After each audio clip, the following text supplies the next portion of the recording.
నమస్తే, welcome to hash tag you. నేను మీ రాజేష్. తెలంగాణ ఆంధ్రప్రదేశ్లో అఘోరి పెద్ద ఎత్తున సంచలనంగా మారింది. ఇట్లాంటి సందర్భాల్లో ఆమె జైలు పాలైంది. సీన్ కట్ చేస్తే ఇప్పుడు బెయిల్ వచ్చిందనే వార్త ఒక తీపి కబురు అందుతోంది. ఇట్లాంటి సందర్భాల్లో అనేక అంశాలు తెర మీదకి వచ్చినాయి.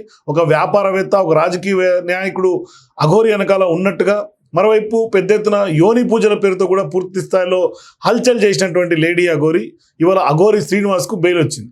కానీ బెయిల్ వచ్చిన తర్వాత కూడా ఇంకా జైల్లోనే ఉన్నారు, బయటికి రాలేదు. మరోవైపు శ్రీవర్షిని అఘోరి కలిసే అవకాశాలు ఎంతవరకు ఉన్నాయి?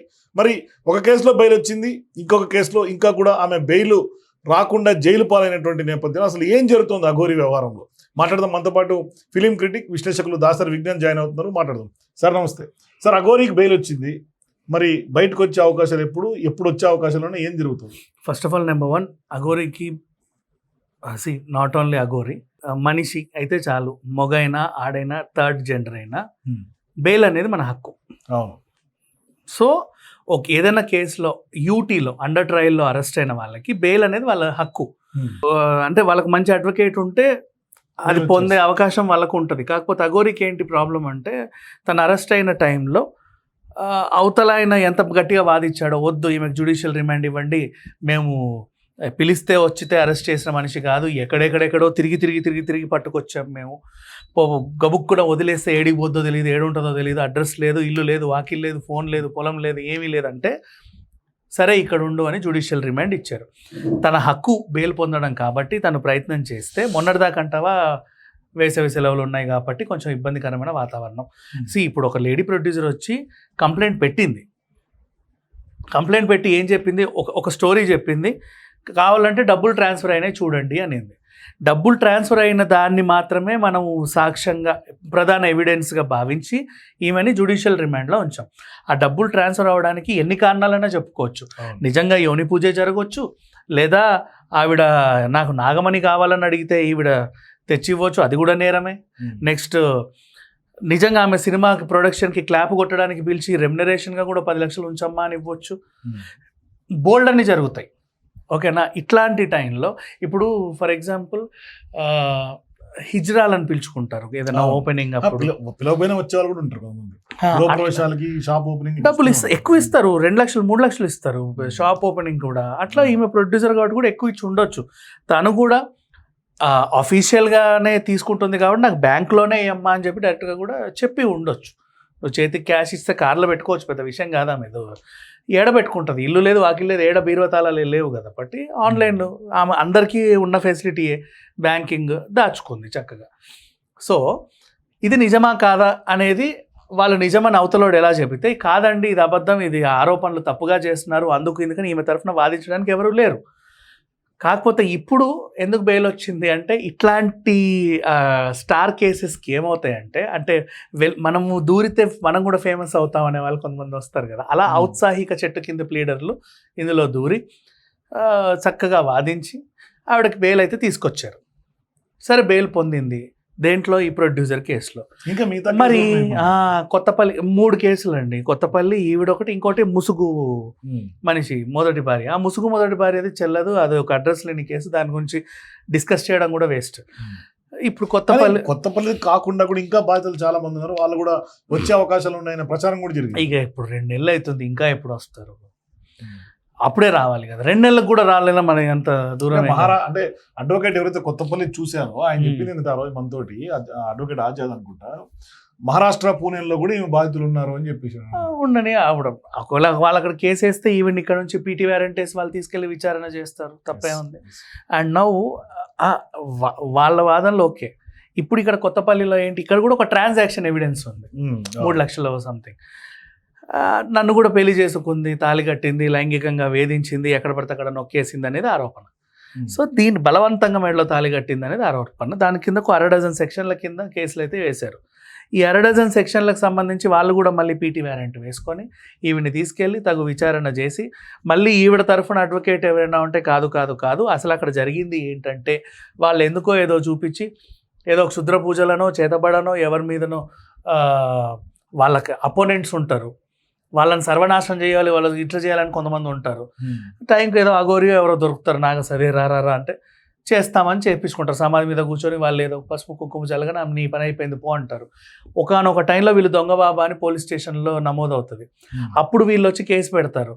కానీ మేము క్షుద్ర పూజలు చేయించుకున్నాము, ఒక మనిషిని బొమ్మతో చంపించుకున్నాము ఇలా చెప్పరు కదా వీళ్ళు. చేతబడి చేయించుకున్నామని చెప్పరు. అక్కడ ఏం కేసు ఉంది? పెళ్ళి. ఇదేదో బాగుంది కదా అని చెప్పేసి నన్ను కూడా పెళ్లి చేసుకుంది, బలవంతంగా తాళి కట్టేసింది. ఆ వాగు దగ్గర రమ్మంటే నేను వచ్చేసాను, గబగా పిలిచిన వెంటనే పరిగెత్తుకుంటూ వెళ్ళాను. నన్ను ఎట్లా వచ్చావు కదా అని చెప్పేసి చాలా కాలం నిన్ను చూసి అని మొత్తం ఒళ్ళంతా నిమిరి నొక్కేసింది. నాకు చాలా అన్కంఫర్టబుల్ ఫీల్ అయ్యాను. తర్వాత అఘోరి ఏమైందో తెలియదు, నాకు కూడా మొహం జలక బయటికి రాలేదు. ఇప్పుడు ఏదో కొంచెం ధైర్యం వచ్చి బయటకు వచ్చానని చెప్పుకుంది. ఇది నిజమా కాదా అని తేల్చవలసిన అవసరం ఆవిడ తరఫున కూడా అడ్వకేట్లు ఉంటారు, అఘోరి తరఫున కూడా అడ్వకేట్ ఉంటారు. ఆ జడ్జి గారు చూస్తారు. మేబీ నిజమే అనుకుంటే కనుక ఇలాగే జరిగితే ఈవిడ ఒక నిత్య పెళ్ళిళ్ళ అఘోరి అయిపోతుంది. అంటే అందరిని అలాగే చెప్పి మాయమాటలు చేస్తుంది అని. లేదు, ఒక్కొక్కరు ఒక్కో రకంగా, అంటే అఘోరీలతో మేము క్షుద్ర పూజలు చేయించుకున్నాము, నాగమణులు తెప్పించుకున్నాము, చేతబడులు చేయించుకున్నాము, సమాధి పూజలు చేయించుకున్నాము, పిండి బొమ్మకి ముళ్ళులు గుచ్చించుకున్నాము, సమాధి లోపల దీపాలు వెలిగించాలంటే నేరం. అది కూడా నేరమే కాబట్టి తెలివిగా ఇలా చెబుతున్నారేమో అనేది కూడా చూడాలి. ఎందుకంటే తను ప్రతి ట్రాన్సాక్షన్ కూడా అదేంటి బల్ల కింద చేయబెట్టి తీసుకోవాలా, ఆ బ్యాగ్ కారు డిక్కీలో పెట్టి మీరు అటు నుంచి అటు వెళ్ళిపోండి అని చెప్పాలా, లేదా పలానా రైల్వే స్టేషన్లో బ్యాగ్ అట్ట పెట్టి నువ్వు లేచి వెళ్ళిపో నేను వచ్చి కూర్చొని తీసుకుంటా, ఇవేం చెప్పాలా. డైరెక్ట్గా ఇదిగో నా అకౌంట్, నా బలానా బ్యాంకు, అందులో వేయండి అనే తీసుకుంది. మరి అంత లీగల్గా ట్రాన్సాక్షన్ తీసుకుంది అంటే అఫ్కోర్స్ దీంట్లో రెండు ఉన్నాయి. అడ్రస్ లేదు, దాచుకోవడానికి బీరువా ఎక్కడ పెట్టాలో స్థిరత్వం లేదు కాబట్టి బ్యాంక్ అకౌంట్ ఇచ్చుకుంది. మరి ఆ డబ్బులు ఎందుకు ట్రాన్స్ఫర్ చేశారనే దానికి వీళ్ళు చెప్పే సమాధానం నిజమా కాదా అనేది చూడాలి. సో మొత్తం మీద ఇప్పుడు అఘోరికి బెయిల్ వచ్చినా కూడా ఇంకా కూడా జైల్లోనే ఉంటుంది. ఇంకో కేసు కూడా తేలాలి. అండ్ నాట్ ఓన్లీ అఘోరి, ఎంతమంది మీద ఎన్ని నెగిటివ్స్ వచ్చినా ఒక మనిషి అరెస్ట్ అయ్యాడు అంటే వాడు నేరం చేశాడు అని కాదు అర్థం. అతని మీద ఆరోపణ వచ్చింది.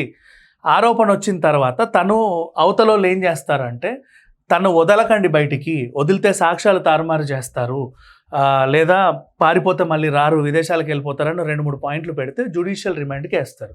అలా పంపినంత మాత్రాన అందరూ నేరస్తులని కాదు, శిక్ష పడితే అప్పుడు మనం మాట్లాడాలి. సో ఇప్పుడు అండర్ ట్రయల్ ఖైదీనే కాబట్టి ఇంకా ప్రూవ్ అవ్వలేదు. అయితే కాకపోతే ఇప్పుడు ఆ శ్రీవర్షిని ఉందా లేదా ఇక్కడ పెద్ద క్వశ్చన్ ఏంటంటే శ్రీవర్షిని పరిస్థితి, అఘోరికి బెయిల్ వస్తే మళ్ళీ శ్రీవర్షితో కలుస్తుందా, ఈమె ఎట్లా ఉంటుంది బయటకు వచ్చిన తర్వాత? పోలీసులు ఏం చెప్తారు అంటే ఉమెన్ ప్రొటెక్షన్ సెల్ నుంచి ఇప్పుడు ఇంటికి అప్పచెప్పాలి అంటే ఇంతకుముందు చేసిన తప్పులు మళ్ళీ చేయొద్దు. ఇంతకుముందు చేసిన తప్పులు మీడియా ముందు ప్రవేశపెట్టి ఆవిడ చేత అందరికీ మైకులు చెక్కితే స్టూడియోలు తిప్పి ఇంటర్వ్యూలు ఇప్పించి లాస్ట్కి ఎక్కడో ఫోన్ దొరికింది పారిపోయింది. నువ్వు మళ్ళీ తీసుకెళ్తే కనుక ఇంట్లో పెట్టి ఆవిడకి ఫోన్ ఇచ్చకుండా మీరు మీ ఇంట్లోనే పెట్టుకొని ఎటు కదలకుండా చూసుకొని మీ ఇష్టం. మీ పిల్లని ఎవరు ఏమనడానికి లేదు, మీ ఇష్టమే. మీరు కన్నారు, మీరు ఏమవుతారో మీ ఇష్టం, మీరే చేసుకోవాలి. ఆవిడ ఇష్టం ఉన్నా లేకుండా మీ దగ్గరే ఉండాలి. పోతుందా అంటే కూడా మేము కాపాడలేము, అది మీ వైఫల్యమే. మీరు ఫోన్ ఇస్తే ఆమె ఎగిరిపోతుంది, మీరు చూసుకోండి అని చెప్తారు. కానీ భవిష్యత్తులో ఇప్పుడు బెయిల్ మీద బయటకు వచ్చిన తర్వాత అయినా కూడా ఒకవేళ ఈ కేసులన్నీ సార్ట్ అయిన తర్వాత శ్రీవర్షితో కలిసి జీవించే అవకాశాలు ఉంటాయి. మళ్ళీ శ్రీవర్షిని ఇంటికి మైక్ వస్తే కనుక అఘోరితో పోవడానికి 2 రోజుల కంటే ఎక్కువ పట్టదు. ఏ మైక్ వచ్చినా డౌటే లేదు దాంట్లో, డౌటే లేదు. రాకపోతే ఏమో కొన్నాళ్ళ పాటు వాళ్ళ ఇంట్లో ఉండే అవకాశం ఉంది. కానీ మైకులు పోకుండా ఉండవు కదా, వీళ్ళకి కావాలి కదా ఎక్కడుంది ఉందా లేదా ఇలాంటివన్నీ చూస్తారు. దూరం కెమెరా పెట్టి కూడా నిజంగా ఇప్పుడు హోమ్ లో ఉందా, గవర్నమెంట్ హోమ్ లో ఉందా అంటే పోలీస్ వాళ్ళు ఏం చేస్తారంటే గోప్యంగా ఉంచుతారు. ఇప్పుడు మహిళ కదా పాపం, అమ్మాయి పెళ్లిగాని అమ్మాయి, పైగా కొన్ని ఆరోపణలు ఎదుర్కొంటున్న అమ్మాయి, ఒక అఘోరితో వెళ్ళొచ్చింది అలాంటిది ఇలాంటిది అని ఆరోపణలు ఎదుర్కొంటుంది. సో అట్లాంటి అమ్మాయిని సేఫ్గా వాళ్ళ ఇంటికన్నా పంపిస్తారు, లేదా అక్కడన్నా ఉంచుతారు. ఒకవేళ అక్కడి నుంచి సేఫ్గా ఇంటికి పంపినా చెప్పరు ఇగో పంపుతున్నాము చూడండి అని. అంటే ఆ వార్త చూసి మళ్ళీ గందరగోళం మొదటికి వస్తుంది. సో మొత్తం మీద అయితే మాత్రం అఘోరికి అయితే మాత్రం షాక్ తప్పదు. అయితే థ్యాంక్ యూ అండి. సో మొత్తం మీద అఘోరికి బెయిల్ వచ్చినా ఇంకా జైల్లోనే కంటిన్యూ అవ్వాల్సినటువంటి పరిస్థితి. సో మీరు కూడా ఎందుకు అఘోరి ఇంకా బెయిల్ వచ్చినా కూడా జైల్లో ఉండాలి, లేకుంటే ఇంకా బాధితులు ఎవరైనా వస్తారా తెర మీదకి, మీరు కూడా మీ అభిప్రాయాల కింద కామెంట్స్ తెలియజేయండి. For more videos please watch #.